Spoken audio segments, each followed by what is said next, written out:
Hi, my name is Ryan, and if you're thinking about designing a healthy home, you've come to the right place. Today I'm going to be talking about the electrical systems in a new home. My previous videos have been pretty much mechanically biased, split up into different systems. With electrical systems, it's a lot more heavily regulated.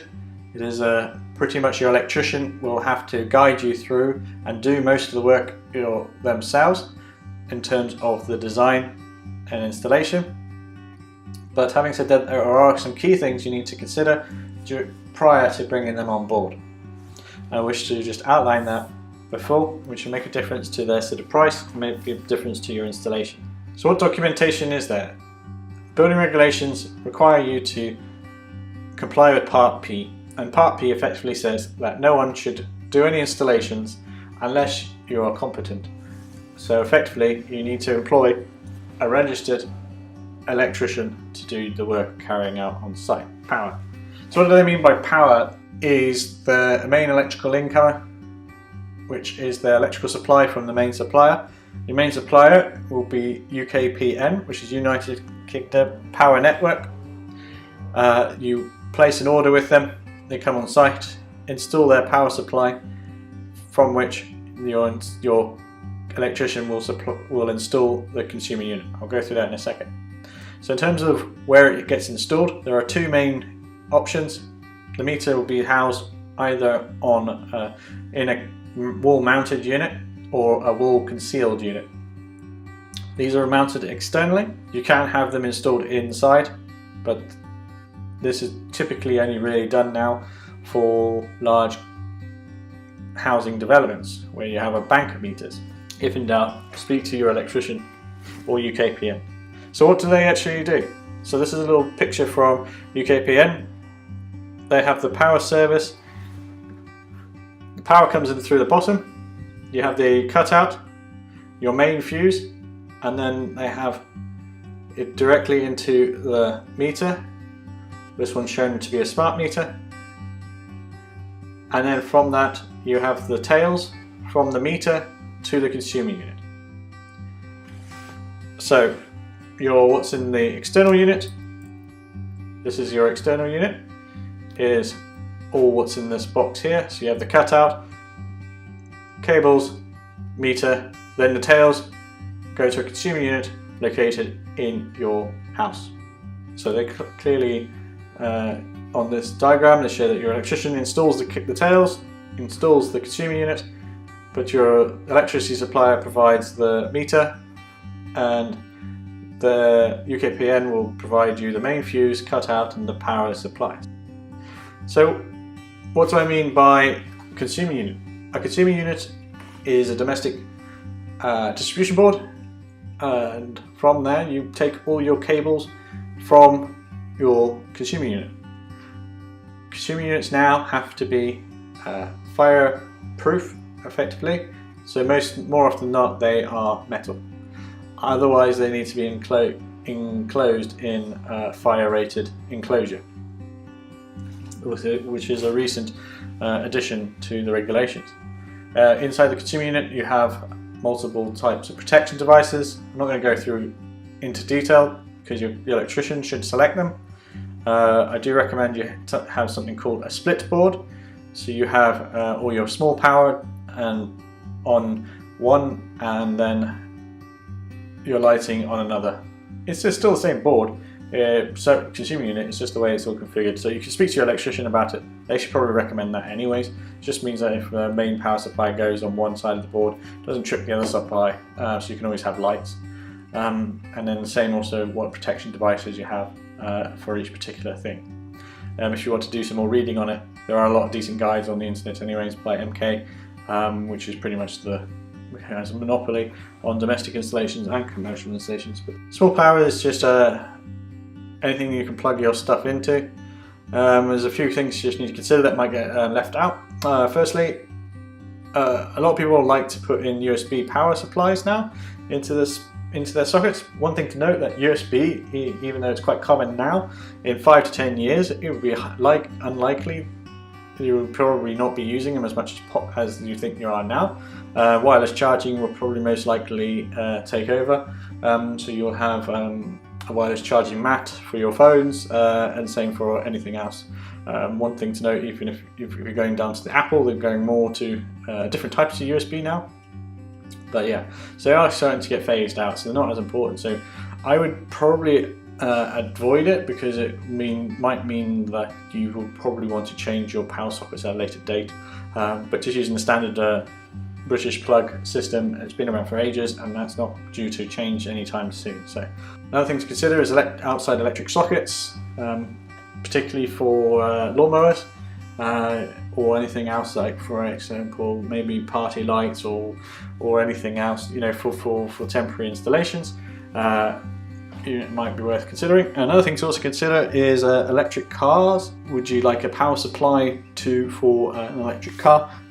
Please note, you don't actually physically need to have an electric car now or install the actual unit, but having a junction box sized to have an electric car to connect into it at a later date can save you a lot of time and effort in the future. Next is lighting. Lighting is pretty simple. There's a few things to keep in consideration. Is you might want to include some 5-amp circuits in your bedrooms or your main living room. This means you can plug in lamps that you get those plugs that have 3 round pins. That's a 5-amp circuit, which then gets brought back to the light switch. So it means you can switch your lamps with your normal light switch. It makes it a lot easier. Thing to keep in consideration is external lighting needs to be considered early on. It might be a planning permission issue if you put too much light. If you've got a large house or a very large open plan house, you should start to consider putting in some form of lighting control to allow you to do scenes. It's becoming more and more popular, particularly in high-end homes. The systems aren't that really expensive anymore.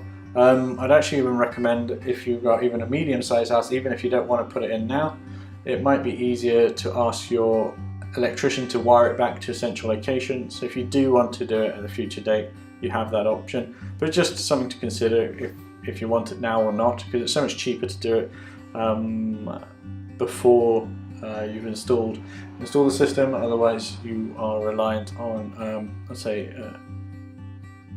Next one to consider is lightning protection.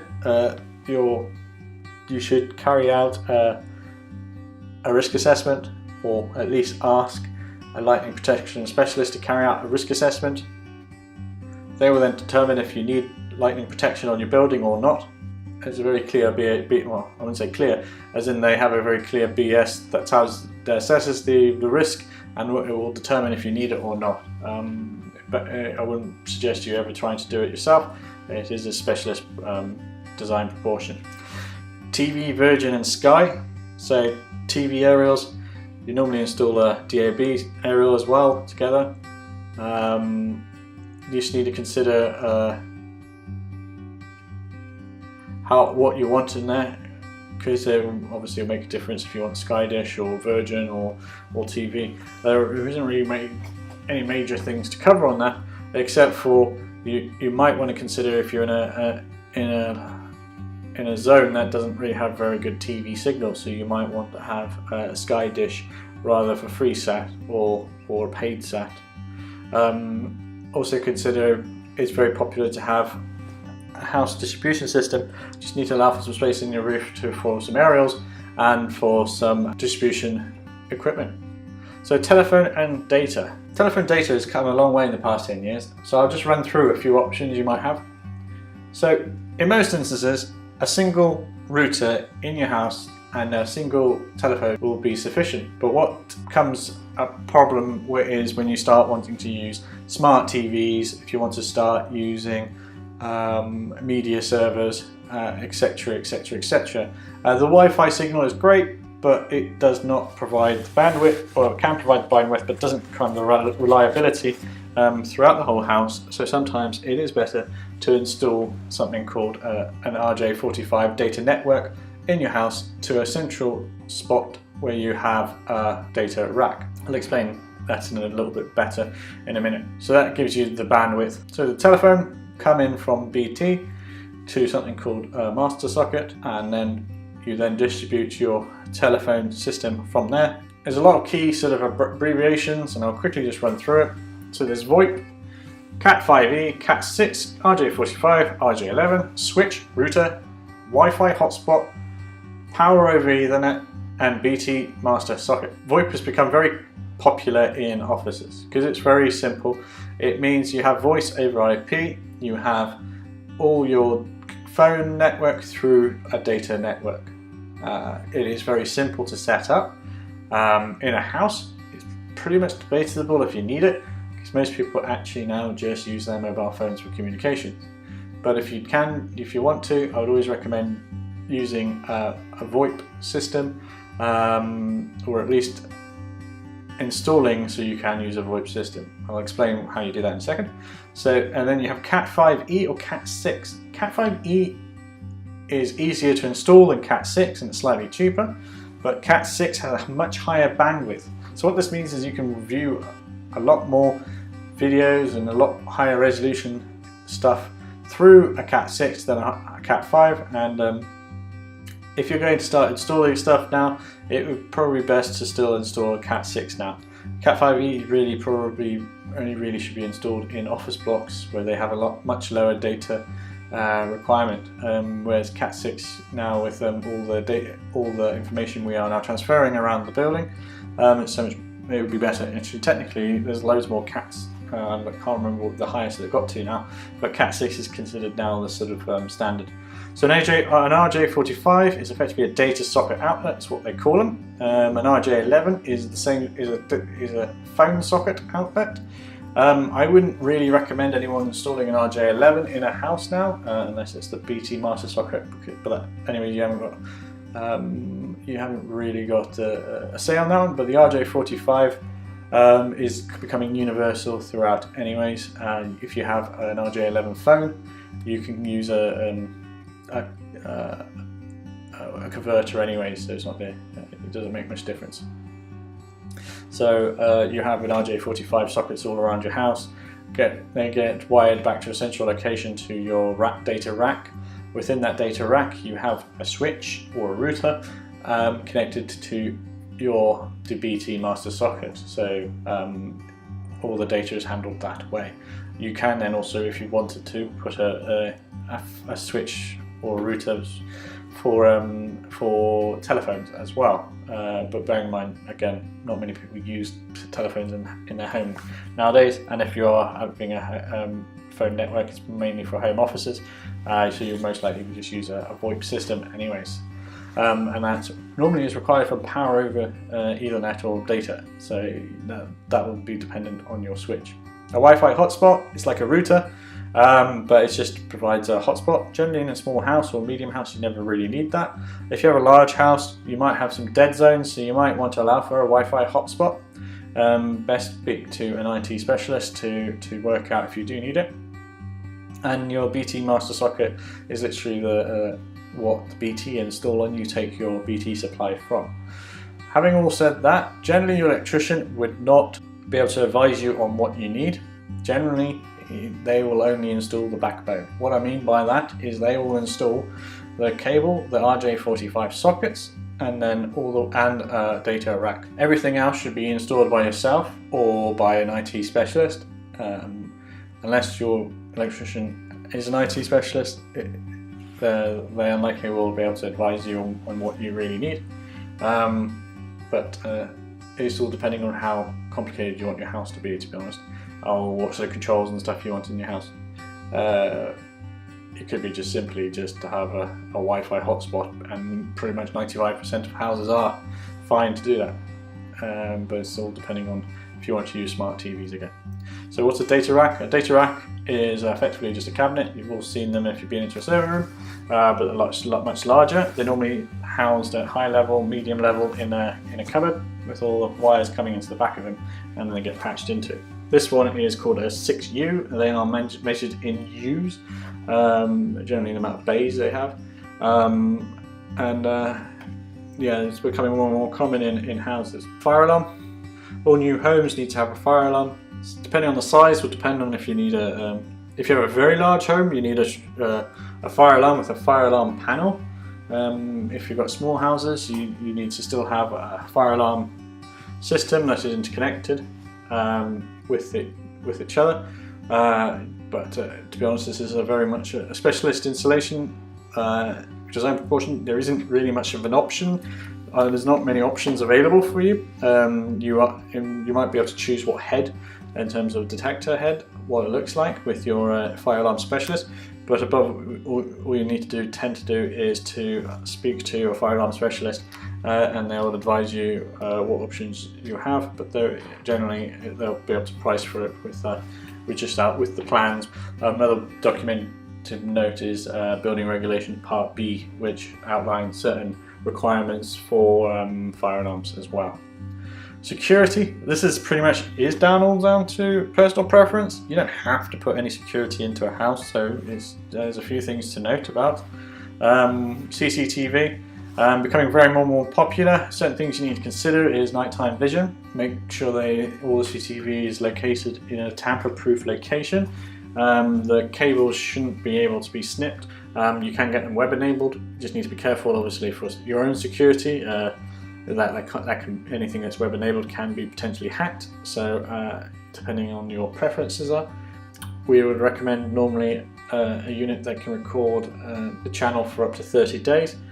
So you can stream back if you have a problem. So for instance, if someone does break into your house, you can then stream back to 30 days to see if they were encasing the joint, so to speak. But then it just also gives you that sort of flexibility. And also you can get ones that we'd also recommend is to have ones that are triggered under motion.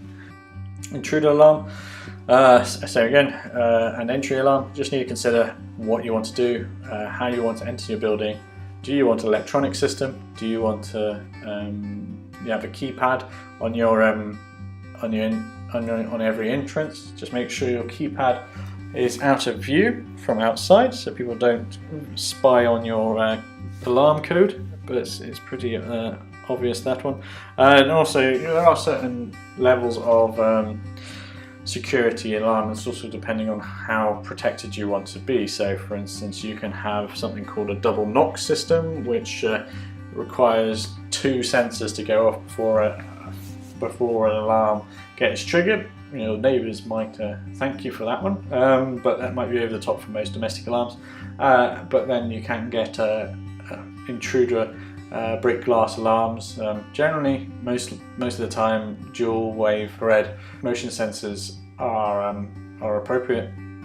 And then door entry, you have garage doors, you have gates, you have manual locks, automatic locks, key fobs. No, it's getting more and more complicated. You can make it as more complicated as you want or as simple as you want, but just need to make sure it's considered early on, because that will have a knock-on effect obviously on your price, but then also what's going to be installed and where it's going to be installed in the building. Photovoltaics, solar panels, very popular nowadays. Government is still paying an incentive.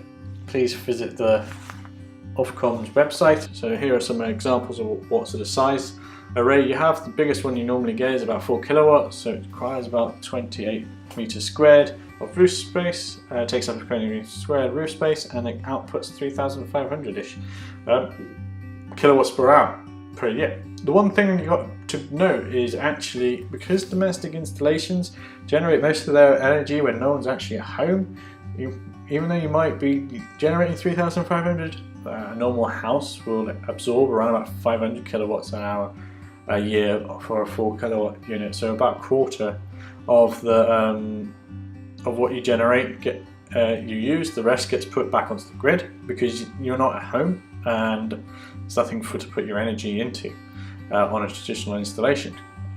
So one thing has been being adopted at the moment is Tesla are starting, and other manufacturers are starting to develop energy banks. So you have either a battery or something else to use your energy on. So some people use hot water cylinders. There is another hot water system I've seen on the internet that looks quite promising. In theory, so you can generate, instead of putting the energy back onto the grid, you can use it on at home. There is talk of electric cars being hooked up to the home and helping the electrical grid curb the big peak that occurs around about 6-7 p.m. each day. I hope you found this video useful. If you have, please click subscribe. If you have any questions or would like to know more about the healthy home movement, please click on our website and have a look around. Our contact details are there. Please feel free to give us a ring if you have any questions. Again, if you are going to build a home, please build a healthy home. Thank you.